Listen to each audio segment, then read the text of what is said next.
Now, then we get into this issue of global versus local. Well, first thing, interestingly, most of our brothers who follow Hanafi fiqh today, they take local. They're very staunch on local.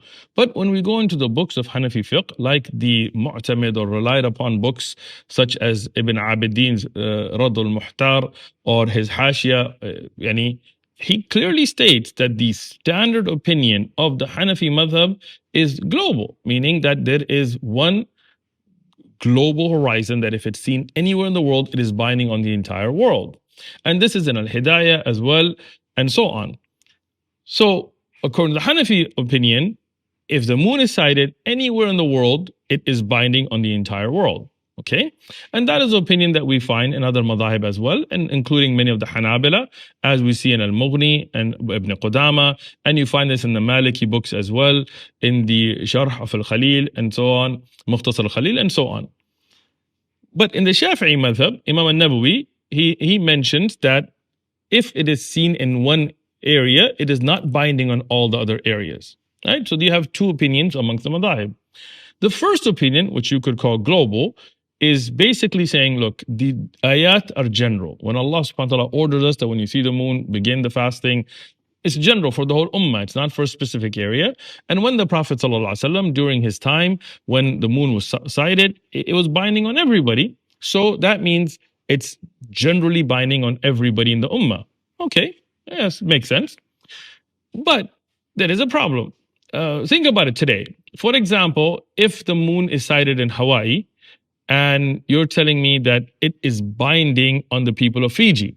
Well, if it's sighted, let's say at 7:30, it's already 5:30 p.m. in Fiji.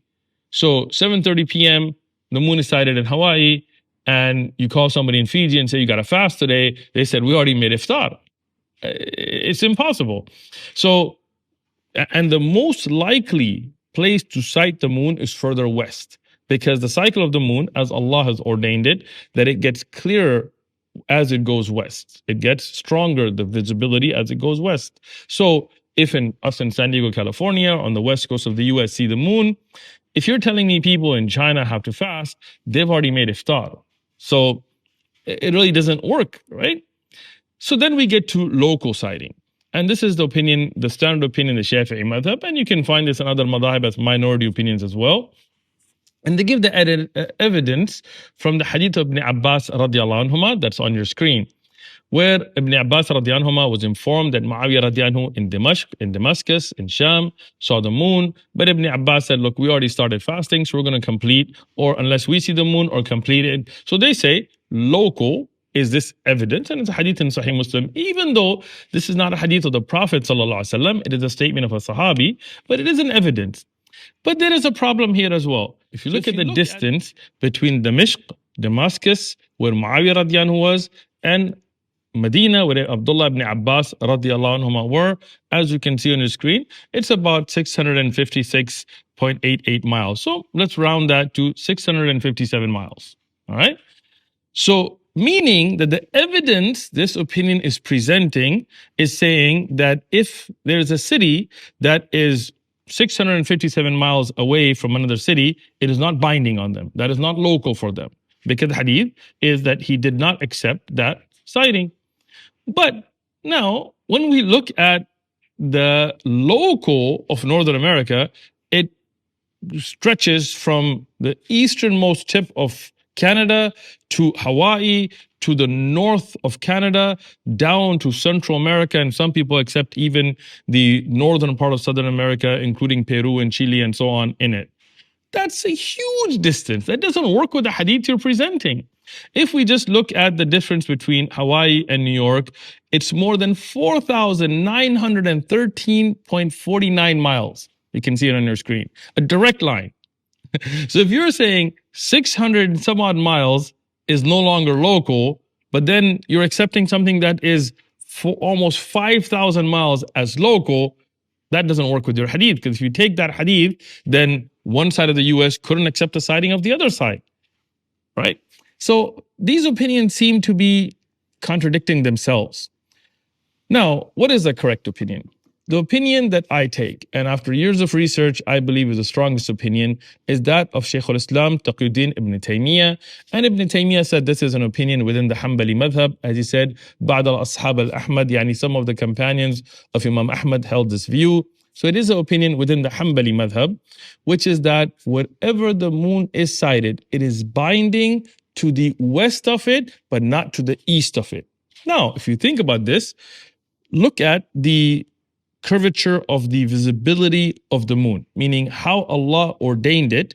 The sun rises in the east, sets in the west. The cycle of the moon gets stronger in the west, unlike the sun. And it does not always cross the entire planet. So if it is sighted somewhere, it has to be visible west of it. That's the way Allah made it, right? Even if the people west of it don't see it, but it was there, because if it is sighted, it has to be, right? And look at the models on your screen and you can see what I mean. That if it's sighted anywhere west of it, it will only be more likely to be sighted, but people could miss it.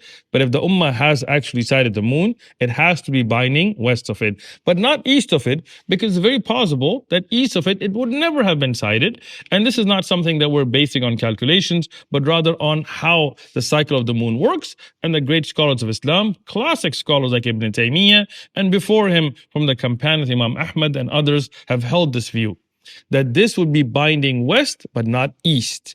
Because if you think about the problem we have with global, if somebody in Hawaii sights the moon, how can we bind it on somebody that's already made iftar? Well, this opinion answers that. If you see it in San Diego, Hawaii would be binding, but if you see it in Hawaii, it would not be binding on China or in Pakistan or Saudi or so on, because that's already east. They've already passed that time. Now, if it's sighted in Malaysia, obviously it would be binding on the Middle East and Europe, because the sunset hasn't hit us yet. So we can fast or we can celebrate Eid. It's practical, it's implementable in a global sense. It works with those evidences that whoever sights the moon, it's applicable upon them. Now, if you look at the hadith about local sighting, the hadith of Ibn Abbas radiallahu anhuma, this opinion works with that. Meaning that if it was sighted in Medina, it would be binding on Damashq. But because it was sighted to the west of Medina, you can look at a map, then that means it would not be binding east. So that hadith also works with this opinion. So this is the opinion I take, and I believe is clearly the authentic opinion, that if it is sighted anywhere in the world, then those places that have shared horizons, meaning if you share the same horizon, then no doubt it's binding on you. And everywhere west of it, it's binding, but not east of it. Jazakumullahu khairan. Wallahu alam. And I really hope, by the will of Allah subhanahu wa ta'ala, that the ummah will unite, come together, looking at the clear evidences, and stop fighting and unite on the day of Eid together.